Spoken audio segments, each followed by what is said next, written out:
신바람 사연 아파트. 오늘의 사연 시작하겠습니다. 이혼한 전 남편과는 지인의 소개로 처음 만났어요. 거절하기도 애매해서 몇 번 자리만 나가주자 싶어 등 떠밀려 나간 자리였는데 몇 번 만나다 보니 사람이 참 괜찮은 것처럼 느껴졌습니다. 워낙에 사람이 차분하다 보니 일하면서 이리 치이고 저리 치이고 정신없이 바쁘게 살던 저한테는 한숨 돌릴 수 있겠다 싶을 만큼 편안한 존재였지요. 그렇게 결국 남편과 연애를 시작하게 되었죠. 그렇게 연애 기간이 길어지니 문득 이런 생각이 다 들더라고요. 이 사람이라면 같이 평생을 살아도 괜찮을 것 같다고요. 사소한 일로 사람 스트레스 받게 만드는 일도 없었고 그런 순탄한 시간이 쌓이다 보니 결혼이라는 말이 두 사람 사이에서 자연스럽게 오가게 되었습니다. 결국 그렇게 저희는 부부의 연을 맺었고요. 남편의 장점이라면 차분한 성격과 모난데 하나 없는 무던한 사람이라는 점이었어요. 하지만 결혼하고 나서 보니까 장점이라고 생각했던 남편의 무던함이 이토록 무던할 줄은 몰랐어요. 남편의 좋은 점이라고 생각했던 부분들이 결혼하고 나서는 단점처럼 다가오더라고요. 연애하는 동안에는 남편이 이직을 염두에 두고 있었고 어느 정도 포부와 야망이 있는 사람처럼 보였었어요. 저를 위해서 더 좋은 직장을 갖고 싶다느니 이왕 회사 생활 시작한 거 부장이 아니라 임원까지 도전해보고 싶다느니 그런 식으로 자주 말을 했었거든요. 그런데 결혼하고 나니까 무슨 인생의 큰 과업을 달성한 것 마냥 사람이 소극적으로 변하고 현실에 안주하려고 하더라고요. 한 번은 이직한다더니 뭐 공부도 안 하고 딱히 하는 거 없지 않느냐고 따져 물었던 적이 있어요. 남편은 이 나이에 이직은 무슨 이직이냐고.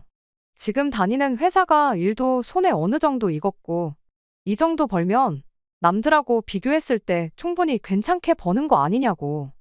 위험하게 굳이 새로운 도전을 할 필요가 있냐는 식으로 말을 하더라고요. 자기가 몸담고 있는 업계가 바닥이 좁은데 괜히 이직하려다가 윗사람들이 눈치라도 채면 괜히 미운 털 박혀서 앞으로 승진길도 막히고 인생이 더 힘들어질 거라는 겁니다. 이제 결혼해서 가정도 꾸린 만큼 떨어지는 낙엽도 조심해야 하는 거 아니겠냐면서 오히려 안정적인 수입원을 가진 지금이 가장 좋은 거라고 오히려 저보고 욕심을 버리라는 식으로 말을 하더군요. 맞벌이를 하고 있었고 재벌이도 좋은 편이라 남편 말 맞다나 먹고 사는데 지장이 있는 건 아니었어요. 그래도 결혼 전에 꺼낸 말이 있으니 할 때는 하는 사람이라 끝까지 믿어보기로 했고 이직은 아니더라도 회사 생활 열심히 하면서 어디 높은 자리까지 올라가려고는 하지 않겠나 하는 생각이었죠.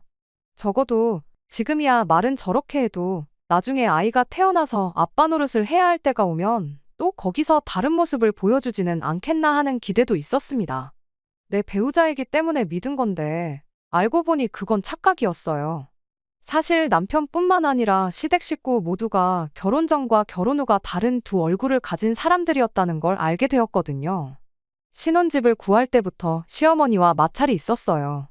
시어머니는 형편도 안 되는 저희한테 신혼집은 무조건 상급지 신축으로 들어가야 한다고 했었습니다. 남들 보는 눈도 있고 일단 좋은 집에서 한번 살아봐야 그게 동기부여가 돼서 결혼하고 나서도 좋은 집에 들어가기 위해 더 노력을 하지 않겠냐는 말도 안 되는 이유였지요. 당연한 소리겠지만 저는 전세가 되었던 자가가 되었든 일단 형편 맞는 대로 맞춰 들어가야 한다는 게 저의 입장이었습니다. 아무리 맞벌이를 한다고 할지라도 월급 벌는 사람들 벌이가 한계가 있잖아요. 그런데도 시어머니는 월세를 살더라도 한 번은 좋은 집에 살아봐야 한다며 당신들이 아직도 지방에서 벗어나지 못하고 이렇게 살고 있는 이유가 그 때문이라며 끝까지 고집을 부리셨지요. 나중에 가서는 월세 내는 게 부담이면 니들 돈으로 일단 보증금만 하라고 월세는 당신이 내주겠다고까지 하셨죠. 남편은 엄마가 저렇게까지 하는데 고집 피울 거 있냐며 일단 2년만이라도 좋은 집에 한번 살아보자고 월세도 내주신다는데 손해볼 게 뭐가 있냐고. 보증금이 어디 도망가는 것도 아니고 그렇게 살면서 돈 모아가지고 2년 뒤에 대출 없이 자가로 괜찮은 집 들어가면 되는 거 아니냐 하며 저를 설득해왔고요. 저도 생각해보니 남편 말이 맞다 싶어서 결국 그렇게 하기로 했죠. 월세까지 내주신다는데 남편 말대로 손해볼 거 하나 없다 생각했고 그렇게 결국 월세 200 주고 강남에 월세를 구했어요. 월세를 200 정도 내면 무슨 호화저택에서 살게 될 줄 알았는데 막상 저희 가진 돈에 맞춰 구하고 나니 그냥 집값만 비싸다 뿐이지. 솔직히 뭐가 좋은지는 모르겠다는 느낌이었습니다. 인생에 한 번은 좋은 집에서 살아봐야 한다는데 집값이 비싸다고 무조건 좋은 집은 아니잖아요. 위치 조금만 포기하면 정말 호화로운 신축에 들어갈 수 있을 것 같았는데 그런데도 끝까지 강남을 고집하는 게 이해가 가지 않았죠. 뭐 돈 내준다는 사람이 강남에 구하라는데 별 수 있었겠나요? 결국 시어머니 같지만 집에 신혼살림을 차리게 되었죠. 그때는 시어머니와의 갈등을 너무 쉽게 생각했어요. 원래 결혼 준비하면서 이런저런 사소한 문제로 마찰이 많을 것이다 하고 워낙에 이야기를 많이 들었다 보니 이 또한 그것 중 하나라 생각했지요. 결국 시어머니가 원하는 대로 했고 시댁 또한 차로 2시간은 더 가야 하는 거리에 있었다 보니 사실 그렇게 딱히 심각하게 생각하지는 않았습니다. 그런데 달에 200이나 하는 거액을 내준다고 한 게 시댁 형편이 넉넉해서가 아니라 여력이 없는 상황에 이래저래 쥐어짜내서 해준 거라는 사실을 결혼하고 반년이 지난 시점이 돼서 알게 되었습니다.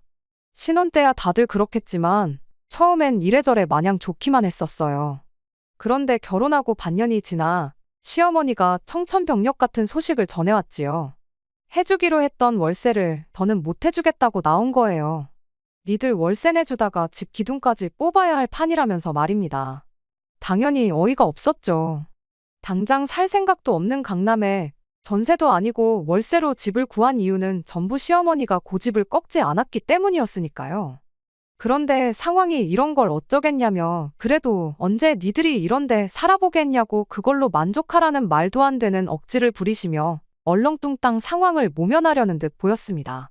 그래도 다행인 건 집주인분이 이야기가 잘 통하는 분이어서 계약 기간이 1년 반이나 남아있는 상황이었지만 일단 새로 들어올 세입자가 구해진다면 바로 보증금을 돌려받기로 이야기를 마무리 지을 수 있었어요.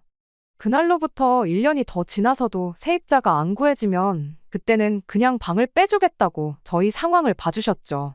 천만다행이긴 했지만 그래도 1년을 꽉 채워 살아야 한다면 그 돈이 보통 돈이 아닌지라 그 돈을 생각하면 정말 스트레스가 이만저만이 아니었습니다. 그런데 더 문제는 일이 그렇게 되고 난 이후에 발생했어요. 시댁에서 유일하게 결혼 전과 결혼 후가 한결같은 사람이 있었는데 그게 바로 신우였습니다. 결혼 전에는 그냥 마냥 긍정적이고 밝은 사람이라고 생각했어요.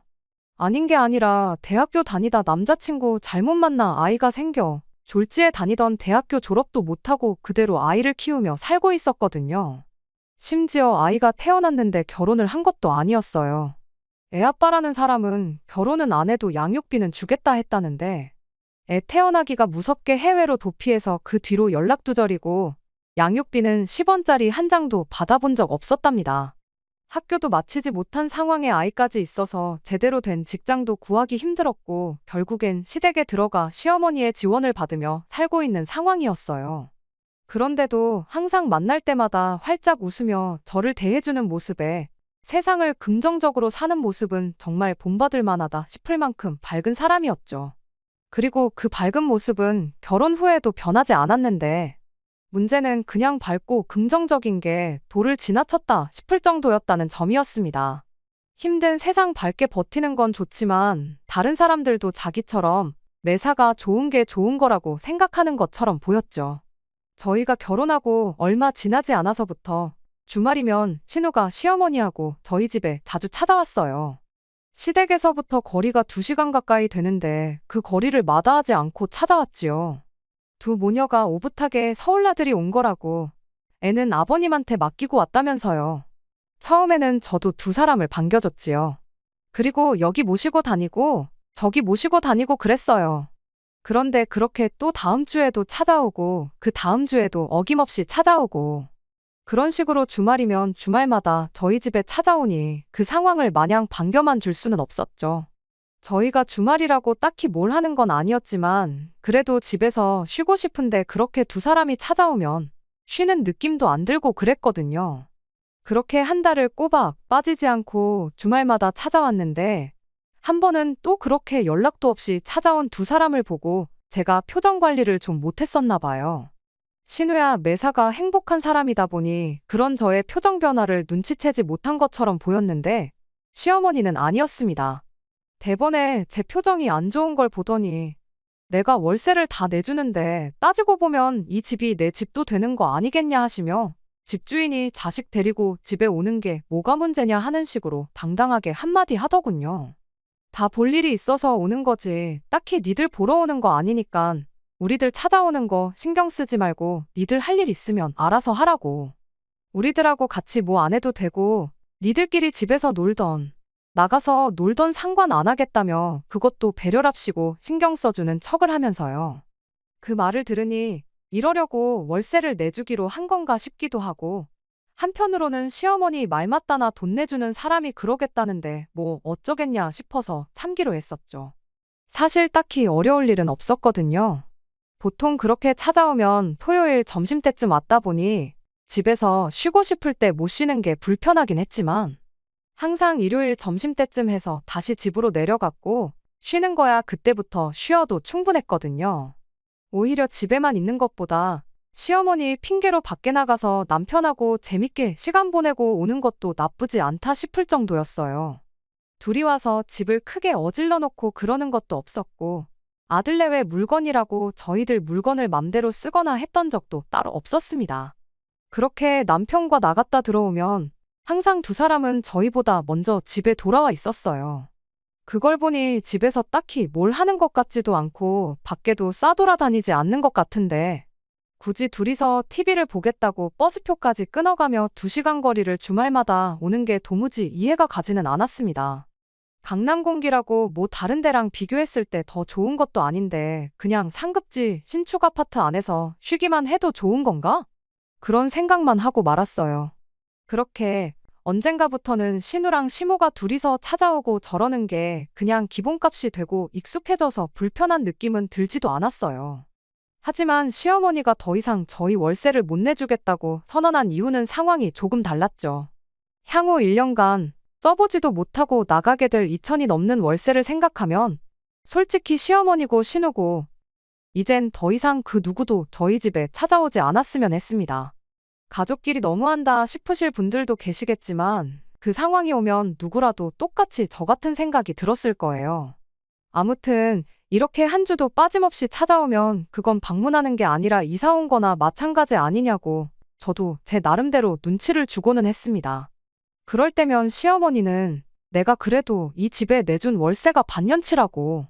일수로 따지면 180일이니 적어도 앞으로 이 집에 180일은 당신이 오고 싶을 때 와도 아무 문제가 없는 거라는 억지를 부렸습니다.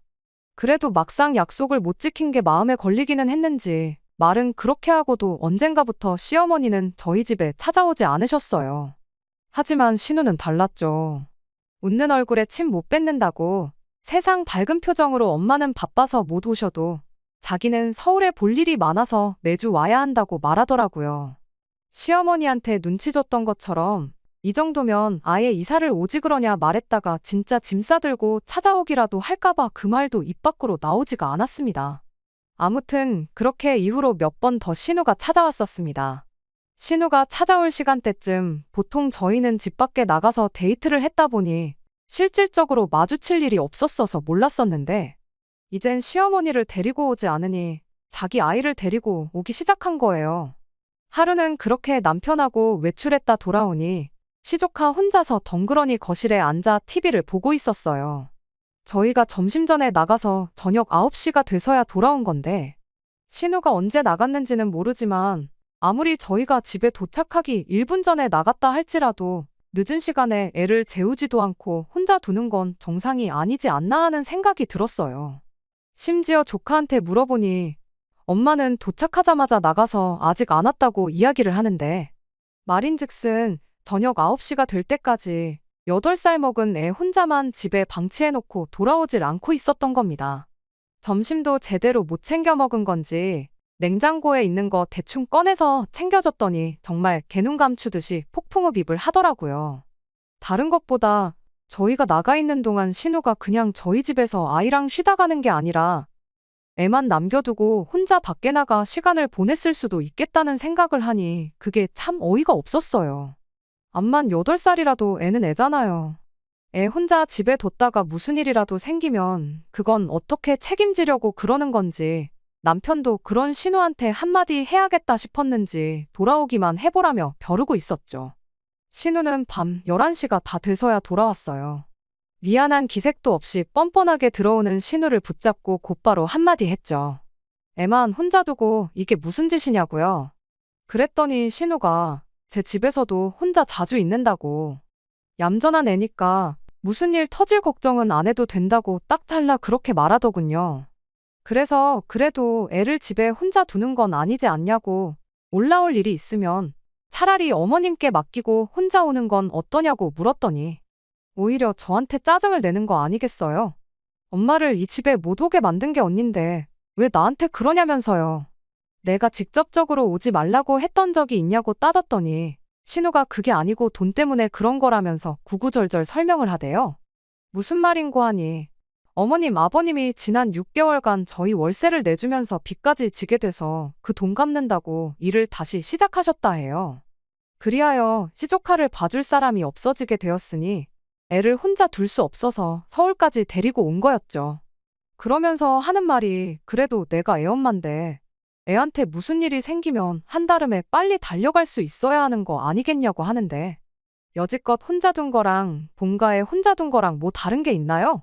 오히려 차라리 집에다 두고 왔으면 어머님 아버님이 일을 뭐 밤새서 하시는 것도 아닐 텐데 적어도 저녁 9시까지 애가 혼자서 배 고를 일은 없지 않았나 싶었습니다. 어이가 없어서 제가 되물었죠. 그 말에 모순이 있는 거 모르겠냐고요. 방금 전까진 애 혼자 둬도 아무 문제 없다고 해놓고 이제 와서 무슨 일이 생길지도 모르니까 가까이 있어야 한다는 건 무슨 소리냐 따졌습니다. 그랬더니 신우는 자기도 자기가 말도 안 되는 논리를 펼쳤다는 걸 깨달았는지 알겠다고 하면서 대충 제 말을 자르고는 다음부터는 조심하겠다 한마디 하고 그러고 그냥 방으로 들어가 버렸습니다. 이때부터는 더 이상 신우도 우리 집에 못 오게 해야겠다는 생각밖에 들지 않았어요. 신우가 들어오면 한마디 해야겠다던 남편은 신우한테 말 한마디 하지도 않고 동생이 조심하겠다는데 못 오게 할 필요까진 없지 않냐며 오히려 저를 뜯어말리기 시작했죠. 그런데 문제는 바로 그 다음 주에 일어났어요. 신우는 어김없이 토요일이 돼서 또 저희 집으로 찾아왔습니다. 시조카도 함께 말이죠. 그런 일이 있고 또 찾아올 줄은 예상을 못했어서 많이 당황스러웠어요. 신우는 오늘은 아이랑 같이 움직일 예정이니 걱정 말라고 한마디 하고는 저희를 안심시켰죠. 그러고선 둘이 거실에 자리 잡고 앉아 TV를 보기 시작하는데 왠지 같이 있기도 꺼림직하고 그래서 신우는 집에 있으라 그러고 저희가 밖으로 나왔어요. 정말 이 상황이 지긋지긋해지기 시작해서 하루라도 빨리 세입자가 나타나 이 집에서 나가고 싶은 생각밖에 없었죠. 남편도 제가 기분이 많이 언짢다는 걸 눈치챈 건지 그날 하루 종일 제 눈치를 보면서 제 기분 상하지 않게 저에게 맞추려고 열심히였어요. 남편의 노력 덕분에 기분이 좀 나아져서 신우랑 같이 저녁이나 먹어야겠다는 생각에 저녁 시간 전에 집에 돌아왔는데 세상에 신우는 또 온데간데였고 시조카 혼자 집에 덩그러니 앉아서 TV를 보고 있더군요. 저희가 나간 틈에 일찍은 안 들어오겠지 싶어 나간 게 분명하구나 싶었습니다. 신우한테 바로 전화를 걸었더니 전화는 전화대로 묵묵부답이고 톡은 톡대로 전부 무시를 하더라고요. 어이가 없어서 집에 들어오기만 해봐라 하고 벼르고 있었어요. 남편도 이제는 한마디 해야겠다 싶은 표정이었지요. 그런데 더 어이가 없는 건 신우는 그날 아예 집에 들어오지 않았다는 사실이었습니다.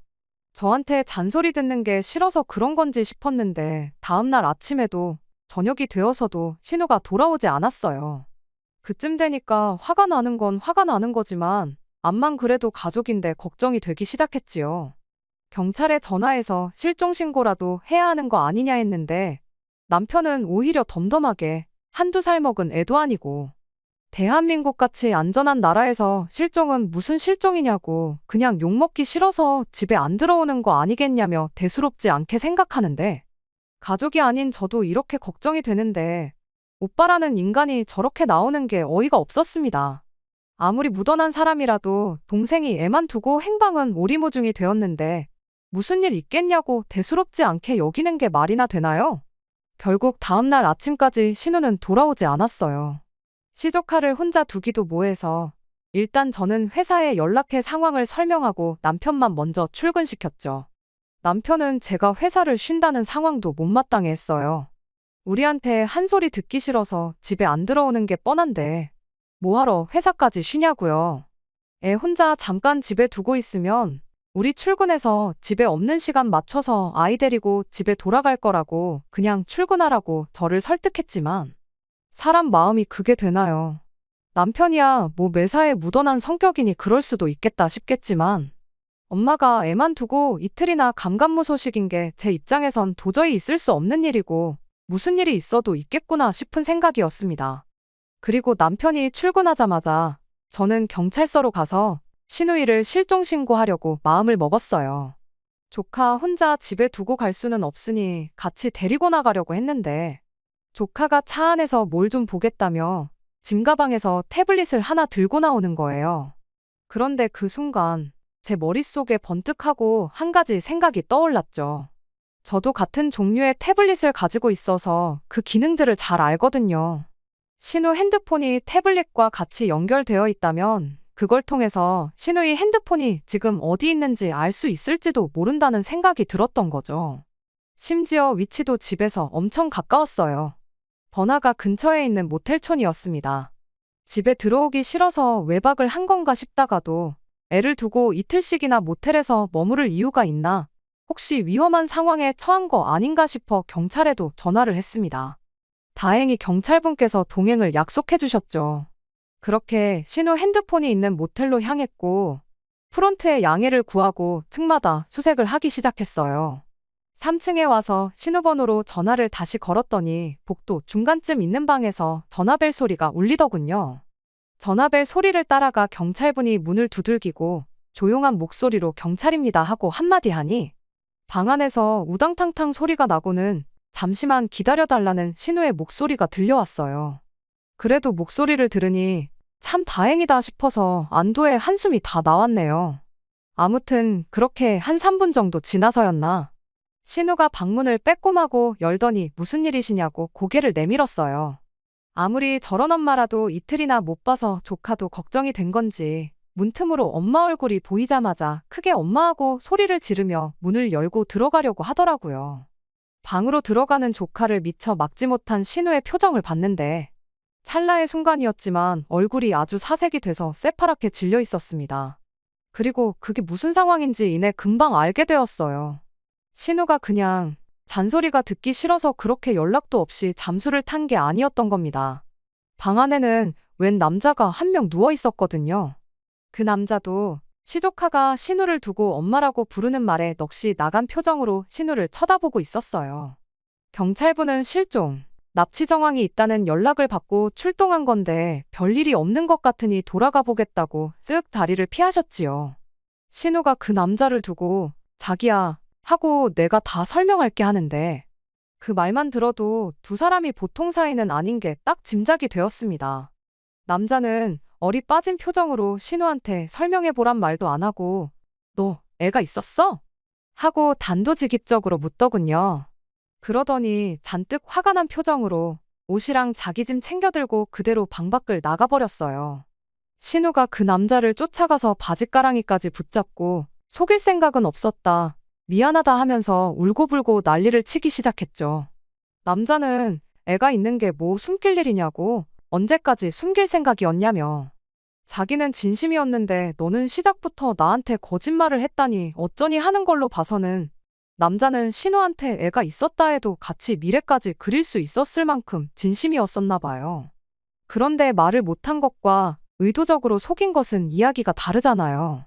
아무리 그래도 자기를 속인 걸 용서할 수가 없었나 봅니다. 아니면 뭐 자기는 사람 좋은 척 하면서 신우한테 잘못을 전부 떠넘기고 헤어질 속셈이었는지 제가 알 방법은 없지만요. 아무튼 뭐 두 사람한테는 그 이별이 애틋하고 슬픈 어쩔 수 없이 헤어져야만 하는 로맨스 영화의 한 장면일지도 모르겠지만 제가 볼 때는 그냥 한 편의 막장 드라마에 불과했습니다. 솔직히 경찰분도 처음에는 먼저 들어가 보겠다고 말해놓곤 복도에서 펼쳐진 그 상황을 끝까지 구경하시고 가셨던 걸로 봐서 재미 하나만큼은 있었던 것 같아요. 아무튼 문제는 잘못은 지가 해놓고 그 남자랑 헤어진 게 저 때문이라며 신우가 아주 발광을 하기 시작했다는 겁니다. 평소에 밝고 웃음기 많았던 모습은 온데간데 없이 찾아볼 수도 없었어요. 자기가 저 남자한테 공을 얼마나 들였는데 언니 때문에 다 망했다며 어떻게 책임질 거냐는 겁니다. 어이가 없어서 지 자식 남의 집에 말도 없이 맡겨놓고 나가 있던 게 뭘 잘했다고 큰소리냐 한마디 했죠. 조카한테도 엄마 그런 꼴 보여주는 게 좋을 것 같지는 않아서 집에 차 타고 편하게 가고 싶으면 지금 따라오고 아니면 집에 혼자 알아서 오라고 했어요. 그리고 그 길로 주차장 가서 시동 걸고 딱 3분 기다려준 뒤 그래도 따라오지 않는 신우를 두고 집으로 다시 출발했습니다. 어이없는 건 신우는 그 남자를 붙잡으러라도 간 건지 저희가 집에 도착해도 한참 동안 집에 들어오지 않고 있었어요. 오히려 남편이 먼저 집에 오더군요. 그런데 어이가 없는 건 신우한테 무슨 말을 들은 건지 시어머니한테 무슨 말을 들은 건지 남편이 번짓수를 못 찾고 저한테 화를 내기 시작했다는 거예요. 자기가 괜찮다고 하지 않았냐고 왜 그런데 굳이 멀쩡히 있는 신우를 찾아가지고 이 사단을 만들었냐면서요. 그런데 그 말을 들으니 암만 얌전한 애라도 지 새끼를 남의 집에 남겨놓고 이틀 동안 연락도 안 되는 신우를 두고 걱정을 하는 게 아니라 아무 문제 없을 거라 확신하던 남편 모습이 다시 뇌리를 스쳐 지나갔어요. 그리고 그때 깨달았죠.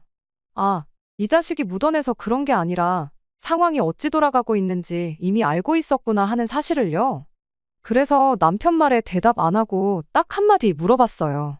당신 지금 상황이 이런 거 다 알고 있었지? 하고요. 그랬더니 남편이 그대로 얼어붙어서 아무 말도 못하는 거예요. 그것만 봐도 딱 감이 오더라고요. 그동안 신우랑 시어머니랑 우리 집에 올라왔던 게 그냥 강남 신축집에서 TV나 좀 보겠다고 2시간 거리를 주말마다 오며 가며 했던 게 아니고 다른 이유가 있었다는 걸요. 그런데 그 다른 이유가 그냥 신우 남자 하나 해주려고 그랬던 게 아니고 또 다른 이유가 있었던 걸 알게 되었습니다. 그리고 중간에서 정신 못 차리고 가족만 싸고 도는 남편과 이혼을 결심하게 되었죠. 그렇게 한참 남편하고 투닥거리를 하고 있었는데 잠시 지나서 신우랑 시어머니가 같이 집에 들어오더라고요. 마치 지들 집인 것 마냥 자연스럽게 들어오는데 아주 어이가 없어서 어떻게 반응도 못 하겠더군요.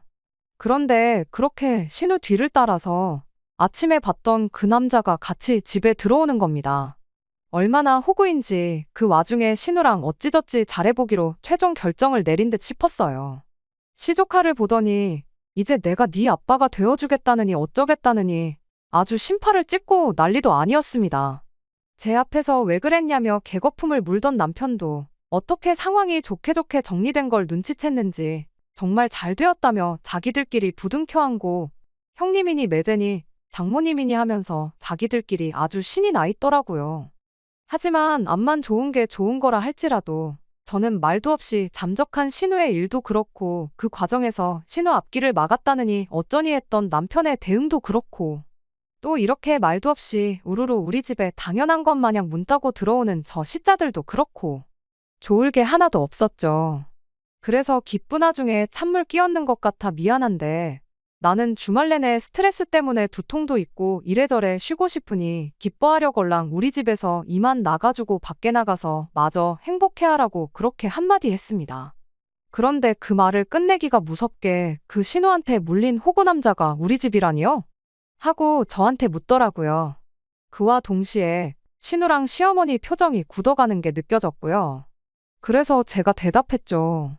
엄밀히 따지면 집주인은 따로 있긴 하지만 또 뭐 어머님이 월세 6개월치 내줬다고 해도 지금은 우리가 내고 있고 보증금 또한 우리 돈으로 들어가 있는 거니 우리 집 아니겠냐고 그렇게 대답했어요.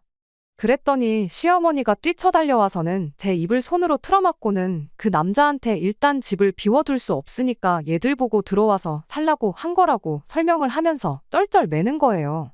신우며 시어머니가 그렇게 허둥대는 꼴을 보니 그때 딱 이게 어떻게 돌아가고 있는 판인지 대번에 눈치를 챌 수 있었습니다. 신우가 그 남자를 만나면서 조카의 존재를 속인 건 이미 알고 있는 상황이니 그건 둘째 치더라도 보아하니 이 집을 마치 당신 집인 것 마냥 이야기를 했던 거구나 싶었어요. 강남 상급지의 평수는 작을지라도 신축 아파트를 가지고 있으면 경제적으로 바탕이 된다는 걸 어느 정도 어필할 수 있었던 거잖아요. 그렇게 저희를 밖으로 내보내고 그 사이에 그 남자를 집으로 불러 집주인 행세를 했구나 싶었어요. 그 남자가 씨다른 아이의 아빠가 되어주기로 결심까지 한 건 제 생각이긴 하지만 아마 강남 상급지의 자가로 아파트를 가지고 있다는 그 경제력이 가장 큰 영향을 끼치지 않았을까 싶었고요. 그런데 이건 뭐 갑자기 있는 줄도 모르는 애가 생긴 것도 어찌저찌 예비처가 경제력을 보고 그냥 넘어갔는데 보증금이니 월세니 내 집이 아니니 그런 이야기가 나오니 그 남자 입장에서는 확실히 짚고 넘어가야겠구나 싶었던 게 아닐까 해요. 뭐 인터넷에 조금만 검색해봐도 이 집이 자가인지 아닌지 알 방법이 수두룩했는데 하기야 그 정도 지능이 있었으면 신우한테 쏘가서 결혼이니 그런 이야기도 하지 않았겠나 싶네요. 아무튼 그렇게 집 또한 시어머니 집이 아니라 월세고 심지어 보증금 또한 시부모이나 신우의 지분이 하나도 없다는 사실을 전부 깨달은 남자는 뒤도 안 돌아보고 두 번 다시 연락하지 말라고 사기로 고소를 안 하는 것만 해도 고마워하라고 그렇게 한마디 하고 집을 나가버렸어요. 방금까지는 엄마니 아빠니 가족이니 서로 부둥켜 안아서는 심파를 찍고 있더니 특히 신우랑 시어머니는 많이 아쉬웠는지 그 남자가 나간 현관문만 바라보고 망연자실한 표정으로 앉아있대요. 당연한 수순이겠지만 그 이후 화살은 저한테 돌아왔습니다. 신우 인생을 제가 망쳤다면서요. 그래서 제가 한마디 해줬어요. 뭐 나한테 미리 귀뜸이라도 해줬느냐고요. 말은 지들끼리 맞춰놓고 아무것도 모르는 나한테 쿵짝을 맞춰주길 바라는 게 말이나 되냐고. 그리고 그 남자 말 못 들어봤냐고도 따졌죠. 사기로 고소 안 하는 것만으로도 고마워하라는 그 말이요. 그대로 결혼시켰다간 아마 사기죄로 어머님이나 신우 둘 중에 한 명은 콩밥을 먹을 수도 있었던 건데 오히려 다행인 거 아니냐고 그렇게 한마디 했더니 남편이 일단 혼인신고 올려놓으면 낙장불입인 거 모르냐고 그렇게 동생이 새 출발하는 게 싫었던 거냐면서 저를 무슨 신우 인생을 망쳐놓으려고 작정한 사람을 만드는 거예요. 어이가 없어서 한마디 했죠. 신우 인생을 왜 내가 망친 거냐고. 애초에 내가 당신하고 결혼하기 전부터 아니 당신을 처음 만나기 전부터 신우 인생이 망가져 있었는데 왜 그걸 나한테 탓을 하느냐고. 도망간 저 남자가 얼마나 대단한 사람인지는 모르겠는데 멀쩡한 사람 인생도 똑같이 망쳐놓으려고 하지 않았냐 따져 물었습니다. 그리고 그때 이게 뭐 하는 짓인가 이렇게 다투고 화해한들 이게 다 무슨 소용이 있겠는가 하는 생각이 들고 남편 말 맞다나 혼인신고만 해놓으면 낙장불입이라는 그 말이 너무 와닿더라고요. 나는 내 결혼할 사람을 그 사람의 가족들을 이리도 모르고 결혼해서 이 고통을 받고 있는 게 참 말도 안 된다는 생각과 하루라도 빨리 이 결혼을 무를 수 있으면 당장에라도 끝내는 게 맞겠다는 확신이 들었습니다. 이직하겠다는 약속을 저버린 시점부터 이미 결혼 전에 했던 말과 후에 했던 말이 다른 사람인데 그것도 모자라 자기 가족들과 짜고 괴수작 부리던 사람 어디를 뭘 믿고 결혼 생활을 이어갈 필요가 있었겠나요. 그렇게 그 자리에서 이혼 선언을 해버리고 말았죠. 이런 사상부터 썩어 문드러진 사람들하고 한 식구 하고 싶은 생각도 없고 하나뿐이 없는 딸, 소중한 여동생 인생 망친 며느리이자 배우자로 이 집에서 살고 싶은 생각도 없으니 이혼하자고요. 그랬더니 시어머니가 이혼할 거면 하라고 근데 그럼 자기가 여지껏 내준 이 집 월세는 돌려놓고 가라고 하는 거 아니겠어요? 그래서 말은 똑바로 하라고 내가 언제 이런 집 구해달라고나 했냐. 오히려 어머님이 돈 못 준다고 손 떼고 몇 달 동안 내 주머니에서 나가야 했던 월세를 돌려받아야겠다고 완강하게 나왔어요. 이혼 소송은 제 생각보다 더 빠르게 정리되었습니다. 보증금 묶여있는 건 언제 어떻게 돌려받나 싶었는데 하늘이 도운 건지 마침 세입자가 들어오기로 되면서 이혼 시작한 지 얼마 되지 않아 보증금을 돌려받을 수 있었어요. 얼마 전에 일이 있어서 이른 저녁에 강남 번화가에 다녀올 일이 있었는데 뒷모습밖에 못 봐서 제 착각일 수도 있지만 신우하고 똑같이 생긴 사람을 봤어요. 아직도 저렇게 남자를 찾으러 다니는 걸로 봐선 이혼 후에도 똑같이 강남 근처에 월세 하나 구해서 자가인 척 속이고 잠수탄 애아빠 대신 아빠 노릇 해줄 수 있는 남자를 찾으러 다니는 게 아닌가 싶은데 뭐 진짜 그렇다면 아직 정신 못 차렸구나. 쓴맛을 덜 봤구나 싶은 생각밖에 없네요. 시조카 생각하면 잘 지내고 있는지 궁금할 때는 있어요. 그래도 며칠 돌봐줬다고 정이 붙은 건지 애는 잘못이 하나도 없잖아요.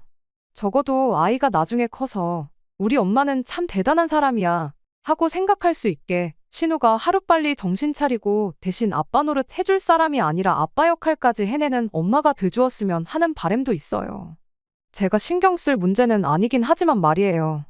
제 인생에 두 번 다시 그 집 식구들하고 엮이는 일은 없을 거니까 말입니다. 끝까지 들어주셔서 감사합니다. 오늘의 사연은 여기까지입니다. 구독과 좋아요, 알람 설정 부탁드리고 더 좋은 사연으로 다시 찾아뵙겠습니다. 감사합니다.